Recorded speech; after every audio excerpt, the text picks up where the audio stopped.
ఓం స్వామియే శరణమయ్యప్ప. ఈరోజైతే వాయిస్ చెక్ నేను ఇస్తానండి. స్వామికి అస్సలు ఖాళీ ఉండట్లేదు, చాలా బిజీగా అయితే ఉంటున్నారు అనమాట అండి. ఒక మంచి పని మీద అయితే తిరుగుతున్నారు. దానివల్ల అయితే కనుక టైంకి వీడియో పెట్టలేకపోతున్నారు అనమాట అండి. పైకి 5 డేస్ నుంచి ఒకరికొకరు చూసుకోవడం మేమైతే కనుక దానివల్ల సగం అయితే స్వామికి అయితే కనుక వీడియోస్ పెట్టినా కుదరలేదండి. ఈరోజు వాయిస్ టికెట్ కూడా అందుకే నేను ఇస్తాను అనమాట. స్వామికి అయితే వాయిస్ టికెట్ ఇవ్వడం కూడా ఖాళీ ఉండట్లేదండి, అంత బిజీగా ఉన్నారన్నమాట.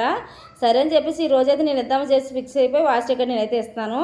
ఇదైతే కనుక మా ఇంట్లో నిన్న పూజ అయితే అయిపోయిందండి. అయిపోయాకైతే వాళ్ళు ఫ్రెండ్ అయితే రమ్మన్నారన్నమాట. మొన్న అయితే పడిపుచ్చుకెళ్ళారు కదండి, అక్కడికైతే రమ్మన్నారని చెప్పేసి స్వామి అయితే ఇంకా మా అబ్బాయిని తీసుకుని వెళ్ళారు. మా అమ్మాయి అయితే కనుక వెళ్దాం అనుకుంది, కానీ మా అమ్మాయి అయితే వద్దనేసారు. ఇంకా లేట్ అయిపోతే పాప చిన్న పాప అది ఏడుస్తుందని చెప్పేసి వద్దనేసి ఇంకా వాళ్ళిద్దరు కలిసి వెళ్ళారండి. ఇక్కడైతే బాగా చాలాసేపు అయితే పాటలు పాడుకొని భజనలు కలిసి చేసుకొని తర్వాత అయితే హారతి ఇచ్చేసాకైతే వేరే పడి పూజకి అయితే వెళ్ళారండి. ఇక్కడైతే ఓన్లీ నార్మల్గా ఇంట్లో పీఠం పెట్టుకుంటారు కదండి, అక్కడైతే కనుక భజన చేశారన్నమాట అంతే. మా అబ్బాయి చూసారు అంతే ఎగ్జాక్ట్గా ఉన్న ఫుల్గా డ్యాన్స్ అయితే వేసాడటండి.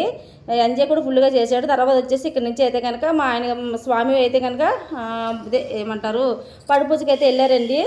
పడిపూజకి వెళ్ళి అక్కడైతే చాలా వీడియోస్ అయితే తీశారు. నెక్స్ట్ అయితే వస్తాయండి అవి. ఈ లోపల మీరు అయితే కనుక మీకు ఎవరికైనా ఇంట్రెస్ట్ ఉంటే ఈ ఛానల్ అయితే సపోర్ట్ చేసి లైక్ ఇచ్చి సపోర్ట్ చేసుకోండి. ఓకేనా? Bye bye. ప్లీజ్ లైక్ చేయండి.